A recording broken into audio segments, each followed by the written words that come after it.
ഇത്ര ഉള്ള പെണ്ണെന്ന് പറയാൻ ലാസ്റ്റേ പോക്കറ്റ് കാര്യമാകുമ്പോ അമ്മമാര് മൂച്ചിട്ടങ്ങ് പോവും. അവള് കെട്ടി മൂച്ചാൽ അവനോട് അങ്ങ് ജീവിക്കും. നീ ഇങ്ങനെ മൂന്നാൻ അടി നടക്കും. 2 ദിവസമുള്ളൂ അവളെ കല്യാണത്തിന്. 2 ദിവസവും. നീ ആ കത്തി കണ്ട? ആ കത്തി നീ കണ്ട? ആ കത്തി കേൾക്കണ?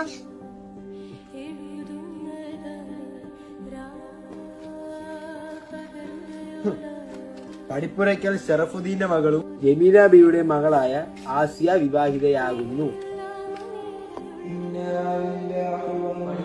ഷറഫുദ്ദീന്റെയും ജമീല ബീവിയുടെയും മകൾ ആസിയ മരണപ്പെട്ട വിവരം അറിയിച്ചുകൊള്ളുന്നു. ജമീല ബീവിയുടെ